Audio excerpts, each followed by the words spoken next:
اعوذ باللہ من الشیطان الرجیم بسم اللہ الرحمن الرحیم رب اشرح لی صدری ویسر لی امری واحلل عقدۃ من لسانی یفقہوا قولی۔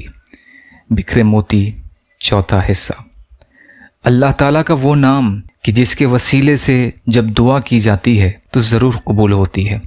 ام المومنین عائشہ رضی اللہ تعالی عنہا فرماتی ہیں، حضور صلی اللہ علیہ وسلم نے فرمایا، اللہم انی اسألک باسمک الطاہر الطیب المبارک الاحب الیک الذی اذا دعیت به اجبت واذا سئلت به اعطیت واذا استرحمت به رحمت واذا استفرجت به فرجت۔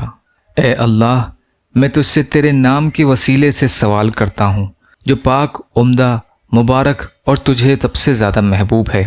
جب تجھے اس کے ذریعے پکارا جاتا ہے تو تو ضرور متوجہ ہوتا ہے، اور جب تجھ سے اس کے وسیلے سے مانگا جاتا ہے تو تو ضرور دیتا ہے، اور جب تجھ سے اس کے ذریعے رحم طلب کیا جاتا ہے تو تو ضرور رحم فرماتا ہے، اور جب اس کے وسیلے سے تجھ سے کشادگی مانگی جاتی ہے تو تو ضرور کشادگی دیتا ہے۔ اما عائشہ رضی اللہ تعالی عنہا فرماتی ہیں کہ ایک دن حضور صلی اللہ علیہ وسلم نے فرمایا، اے عائشہ، کیا تمہیں پتہ چلا کہ اللہ نے مجھے وہ نام بتا دیا ہے کہ جب اس نام کے وسیلے سے اس سے دعا کی جاتی ہے تو وہ ضرور قبول فرماتا ہے۔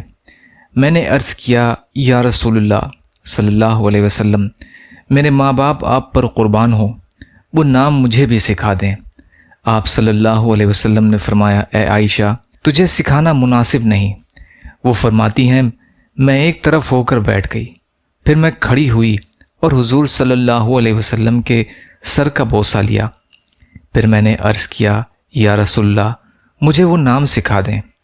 حضور صلی اللہ علیہ وسلم نے فرمایا، اے عائشہ، تمہارے لیے مناسب نہیں کہ میں تمہیں سکھاؤں، کیونکہ تمہارے لیے مناسب نہیں کہ تم اس کے ذریعے دنیا کی کوئی چیز مانگو۔ میں وہاں سے اٹھی اور وضو کر کے 2 رکعت نماز پڑھی، پھر یہ دعا مانگی، اللہم انی ادعوک اللہ وادعوک الرحمن وادعوک بر الرحیم وادعوک باسمائک الحسنی کلہا ما علمت منہا وما لم اعلم ان تغفر لی وترحمنی۔ اے اللہ، میں تجھے اللہ کہہ کر پکارتی ہوں، تجھے رحمان کہہ کر پکارتی ہوں، تجھے نیکوکار رحیم کہہ کر پکارتی ہوں، اور تجھے تیرے ان اچھے ناموں سے پکارتی ہوں، اور وہ سوال کرتی ہوں کہ تو میری مغفرت فرما دے اور مجھ پر رحم فرما دے۔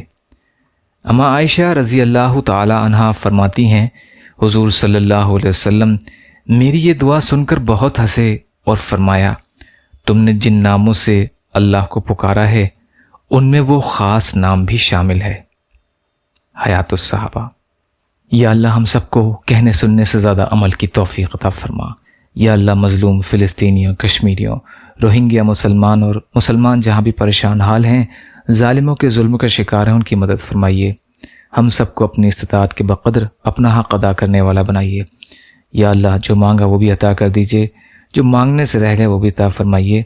اللہم لا تسلط علینا من لا یرحمنا ولا یخافک فینا برحمتک یا ارحم الراحمین۔